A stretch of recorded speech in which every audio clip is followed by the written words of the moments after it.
मित्रांनो नमस्कार। सध्या आपण वाईगोड या परिसरामध्ये आहे आणि आपल्यासाठी मित्रांनो यांचं काम आपल्या याही परिसरामध्ये सुरू झालेलं आहे। मागे मी तुम्हाला सांगितलं होतं की गिट्टी यावरती आतरलं जाते, तर गिट्टी आच्छादनाचं कामही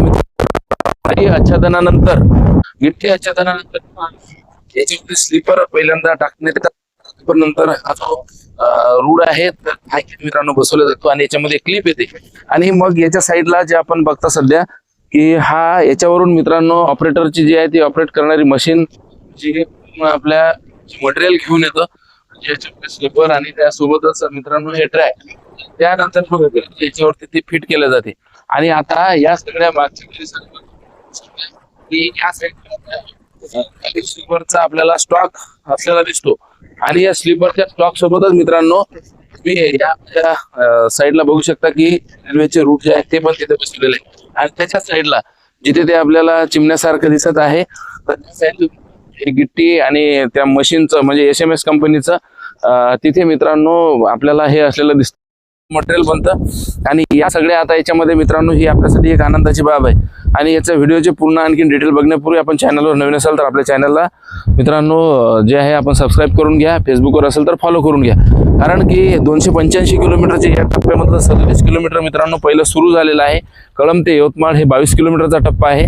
तिथे काम थोडं आपल्याला संत गतीने चालू असलेलं दिसतं, परंतु यवतमाळ ते दारवा हे जे ट्रॅक आहे मित्रांनो आपला तो 37 किलोमीटरचा ट्रॅक आहे,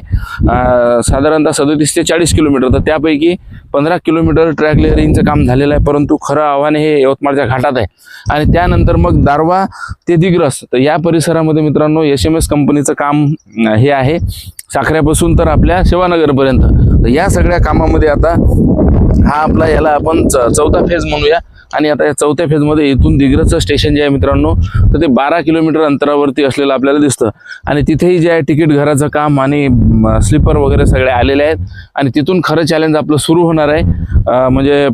पुसद ते उमरखेड। तर ह्या सगळ्या याच्यामध्ये आता आपल्याला काम असं चालू असलेलं दिसतं, परंतु आता मित्रांनो ही आपल्यासाठी एक अत्यंत आनंदाची बाब आहे आणि आता लगेच आपलं जे स्वप्न आहे जी अगीन गाडी या ट्रॅकवर चालणार आहे ते आता काम मित्रांनो आपलं ट्रॅकवरती आलेलं आहे आणि आता ह्या विदर्भ आणि मराठवाड्याला कनेक्ट करणारा हा आपला जो ड्रीम प्रोजेक्ट आहे, तर या ड्रीम प्रोजेक्ट मधलं काम मित्रांनो आपल्याला ही सिच्युएशन असलेली दिसते। आणि बरेचसे आता आपले प्रेक्षक कमेंट करतात की इथलं काम दाखवा तिथलं काम दाखवा, तर मित्रांनो हे काम दाखवणं मी या ठिकाणचं काम किमान तुम्हाला 10 वेळा दाखवलं असेल,